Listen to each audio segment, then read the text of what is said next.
Alors, pour le premier problème, Arnold possède une collection de 56 cravates. Il s'agit du 7/5e de la collection de Roger. Combien de cravates Roger possède-t-il? Donc, c'est le 7/5e de la collection de Roger. On ne connaît pas la quantité de cravates que Roger possède et c'est ce qu'on cherche.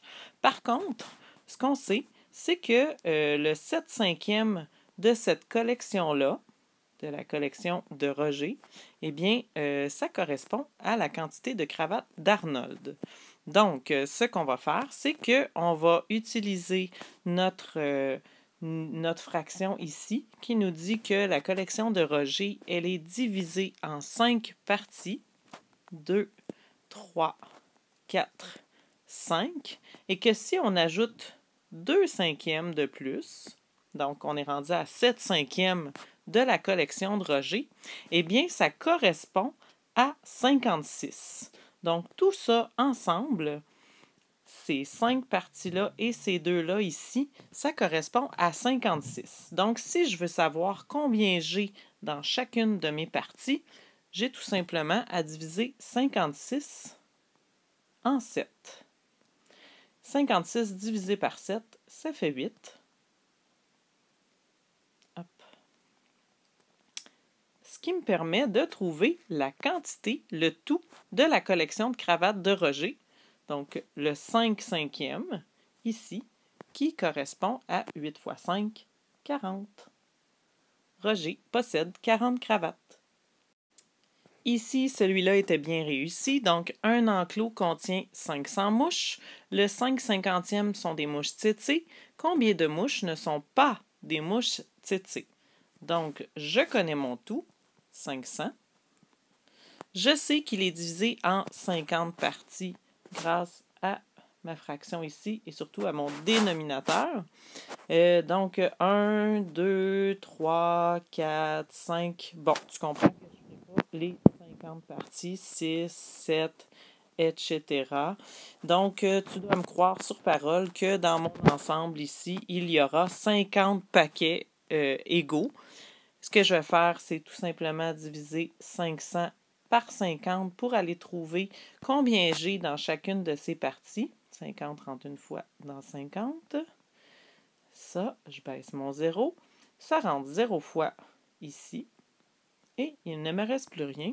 Donc, j'ai 10 dans chacune de mes 50 parties. Et mon numérateur me dit que je dois aller en prendre 5 paquets. Donc, 1, 2, 3, 4, 5 paquets de 10. 5 fois 10, 50. Attention ici, ce qu'on me demande, ce que je viens de trouver, c'est que dans mon enclos, j'ai 50 mouches tsetse. C'est pas la question. La question, c'est combien de mouches ne sont pas des mouches tsetse.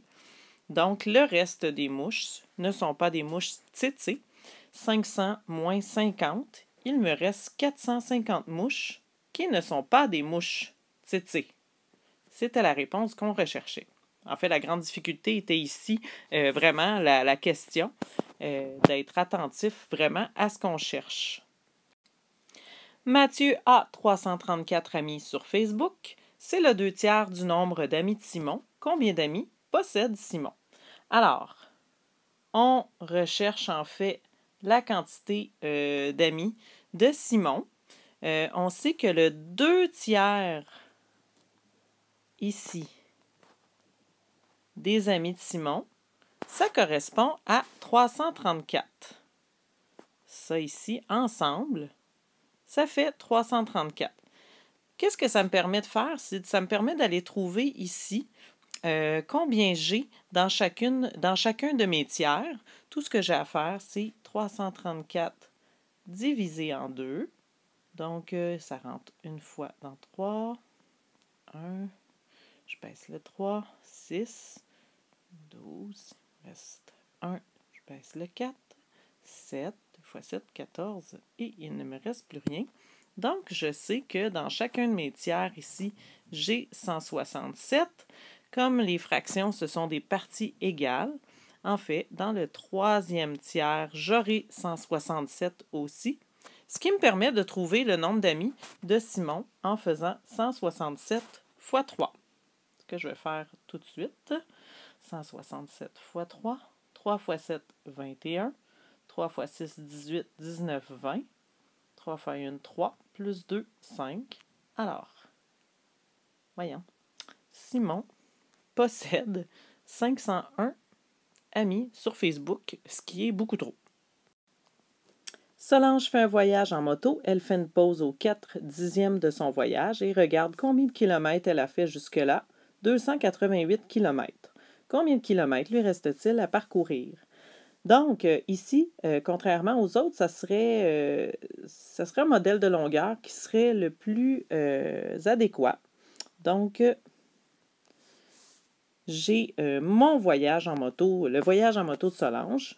Ce qu'on me dit, c'est qu'elle fait une pause aux 4/10 de son voyage.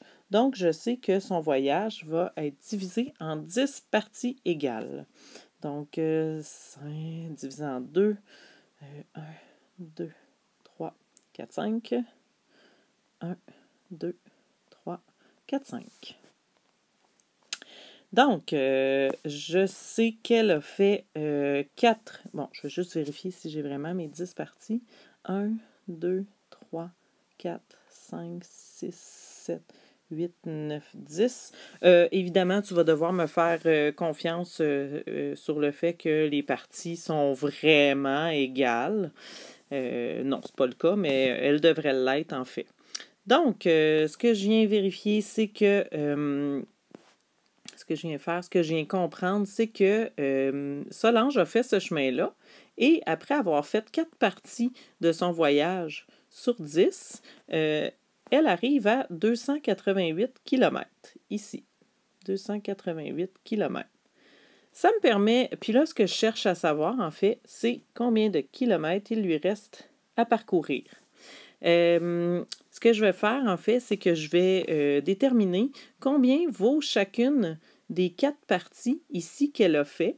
Je sais que tout ça correspond à 288 km. Donc, je vais aller diviser 288 en 4. 7 fois 4, 28. Il ne me reste plus rien, je baisse le 8. Ça rentre 2 fois. 4, 8, 0. Donc, chacun des dixièmes correspond à 72 km. Comme je sais que chaque dixième ici restant vaut aussi 72 km, tout ce qui me reste à faire pour trouver combien de kilomètres il lui reste à parcourir, c'est 72 fois 6, 2 fois 6, 12, 6 fois 7, 42, 43. Alors, il lui reste 432 km à parcourir. Bon, attention, ce numéro est difficile parce qu'on n'a pas encore vu le calcul de la durée. Si tu ne comprends pas, pas de panique. Un festival dure 2 jours, soit 48 heures. Je vais me l'écrire ici. Aux 2/3 du temps écoulé, un tirage est effectué parmi les festivaliers. Si le festival a débuté à 15h30 le jeudi, quand le tirage aura-t-il lieu? Donc, ce que je cherche à savoir au début, c'est aux 2/3 de 48 heures, il y a combien de temps qui s'est écoulé? Je vais donc utiliser un modèle de longueur, 48. Je ne ferai pas mes 48 petites lignes. Par contre, je vais diviser, 48 en 3 parties égales. Touc, touc. Comme tout ça ici est égal à 48, ce que je viens de faire, c'est diviser 48 en 3. Diviser en 3, ça rentre une fois. 3, il me reste 1, je baisse le 8. 3 fois 6, 18. Donc, je sais qu'il y a 18 heures ici dans mes 3 parties et que là, il y a 2/3 du temps écoulé. Donc, 18 fois 2, 36. Donc, 36 heures se sont écoulées depuis le début du festival lorsqu'il y a un tirage. Maintenant, ce que je dois savoir, c'est si le festival débute à 15h30, quelle heure est-il? 36 heures plus tard. Ce que je viens de faire, et ça, c'est la partie qu'on n'a pas vue encore. Donc, je vais la faire, mais si tu ne comprends pas, comme je te dis, pas de panique, on va revoir ça. Donc, je viens faire mon début ici qui est 15h30 et j'ajoute des heures jusqu'à temps que j'arrive à 36. Donc, j'ajoute, pour commencer, je vais commencer par ajouter 6 heures de mon 36. Donc, il va me rester 30 heures à ajouter. 15h30 plus 6 heures. 15 plus 6, ça me fait 21h30. Ensuite de ça, il me reste, je peux me rendre à minuit.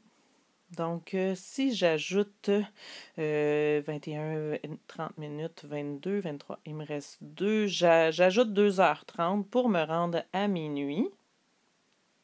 Donc, si j'ai ajouté 2h30, il me reste 27h30 à ajouter. Donc, de minuit à, je vais rajouter, tiens, 24 heures. Minuit. Donc, il me reste moins 27h30, moins 24 heures. 4, 5, il me reste 3h30 à rajouter. Donc, ici, c'était jeudi. Ici, on est dans la nuit de jeudi à vendredi. Vendredi. Ici, on est dans la nuit de vendredi à samedi. À samedi, ouais, c'est pas très clair, hein? Et il me reste 3h30 à rajouter. Donc, il y a un tirage qui a lieu à 3h30 du matin. La litière de mon lama fait 35 mètres carrés. Celle de mon éléphant en fait le 27e. Elle fait le 27e de la litière du lama. Quelle est la superficie de la litière de mon éléphant? Je sais donc que le dessin me sauve la vie. Je sais que mon lama, la litière de mon lama fait 35 mètres carrés. Donc, elle est le 7/7e d'elle-même. 2, 3, 4, 5, 6, 7. Donc, 35 divisé en 7. J'ai 5 mètres carrés dans chacune de mes parties. Et la litière de mon éléphant fait le 27e de ce tout ici. Donc, je dois rajouter des septièmes. Ici, j'en avais 7, 8, 9, 10, 11, 12, 13, 14, 16, 17, 18, 19 et 20. Donc, ils contiennent tous 5 mètres carrés. Alors, puisque j'ai 20 septièmes qui contiennent chacun 5 mètres, 20 fois 5, la litière de mon lama fait 100 mètres carrés. Pierre laisse pousser sa barbe. Elle mesure 175 mm. C'est le 35/20e de la longueur de la barbe de son ami Hector. Quelle est la longueur de la barbe d'Hector? On sait que, en fait... ça, c'est pas beau. Bon.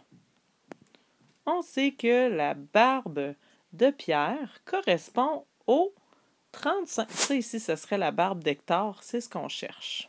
On sait que la barbe de Pierre correspond au 35/20e. Donc, la barbe d'Hector, c'est le 20/20e. 5, 6, 7, 8, 9, 10, 11, 12, 13, 14, 15, 16, 17, 18, 19, 20. Et celle de Pierre, elle, 21, 22, 23, 24, 25, 26, 27, 28, 29, 30, 31, 32, 33, 34, 35. Elle correspond au 35/20e de la barbe d'Hector. On sait que tous ces morceaux-là ensemble, le 35/20e, ça correspond à 175 mm. Donc, si je veux savoir dans chacun des 20e j'ai combien? Ce que j'ai à faire, c'est diviser 175 en 35. Et là, tu vas devoir me croire sur parole. 135 divisé... 175, pardon. 175 divisé par 35, ça donne 5. Donc, dans chaque petit vingtième, j'ai 5. Parce que c'est vrai que 35 vingtièmes, si je fais tous ces vingtièmes-là et je les additionne ou je fais une multiplication répétée, bon, ben, tous ces vingtièmes-là ensemble me donnent 175. Ça me permet de trouver la valeur de mon entier ici, 20 vingtièmes.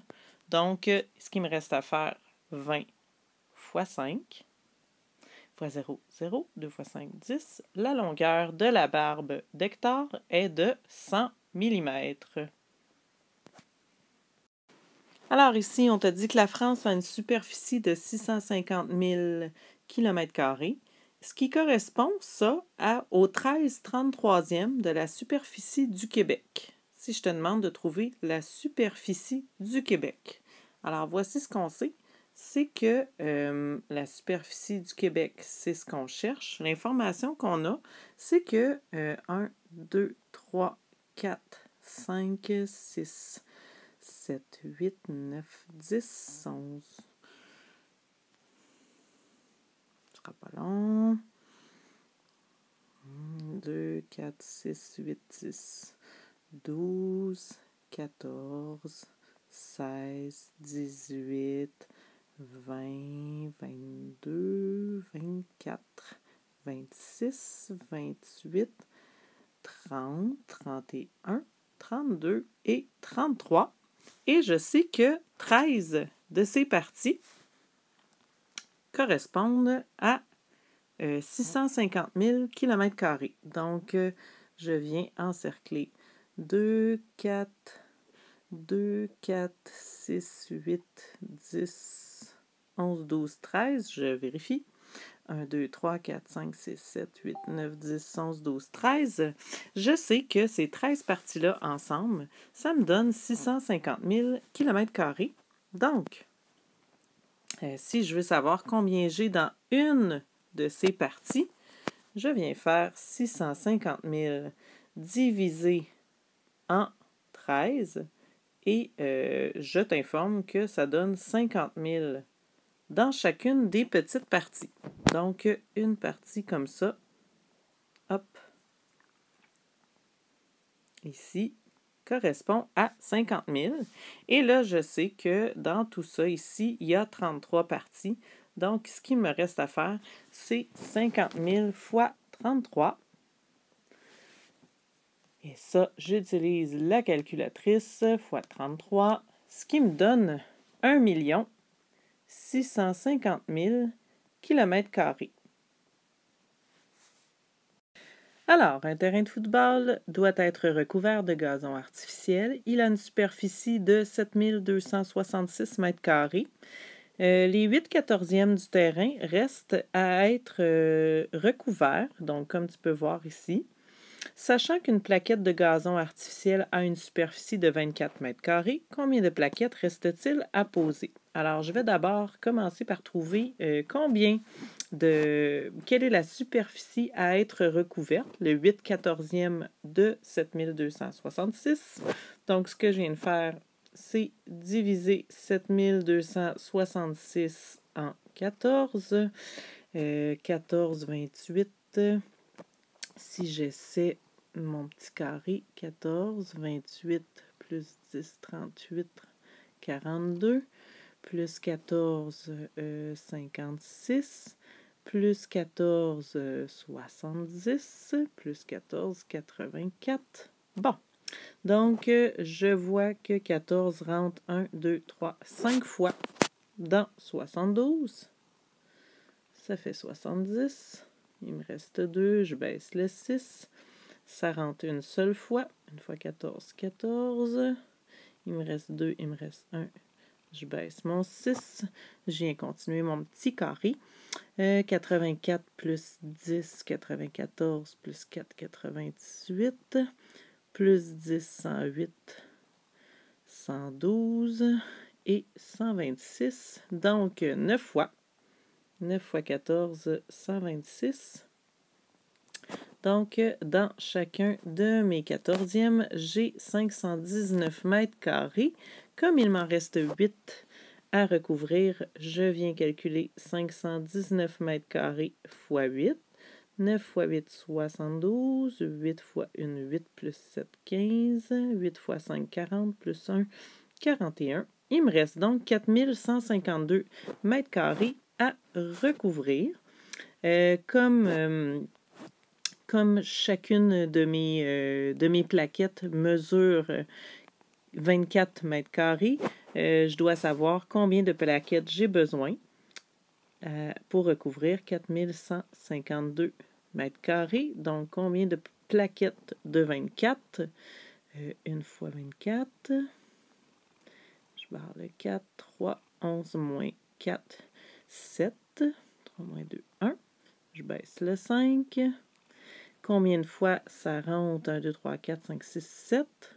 7 fois 24. 28. 14, 15, 16. 168. Il me reste 7. Je baisse le 2. 3 fois 24. 72. Donc, j'ai besoin de 173 plaquettes de 24 mètres carrés pour recouvrir. Je vais l'écrire ici. Ma réponse, j'ai besoin de 173 plaquettes pour recouvrir le 8/14e de mon gazon. Alors ici, Nicolas construit une belle terrasse derrière chez lui. Une fois terminée, elle a une superficie de 50 mètres carrés. Hop, 50 mètres carrés. Son voisin passe la tête par-dessus la clôture et lui lance « belle terrasse, voisin. Elle mesure le 2/5e de la mienne. » Quelle est la superficie de la terrasse du voisin vantard de Nicolas? Donc, je sais que ça ici, ça correspond à 2 parties sur 5 du voisin vantard. Donc, 2 parties. Je viens faire des petits pointillés ici pour te montrer. En fait, je vais laisser faire les pointillés. Hop! 2 parties sur 5. Donc, j'ai mes 2 parties. Comme les deux ensemble font 50 mètres carrés, tu comprendras qu'une partie fait 25 mètres carrés. Mon voisin dit que ça, c'est le 2/5e de la sienne. Donc, la sienne fait le 5/5e d'elle-même. Je rajoute les 3 parties.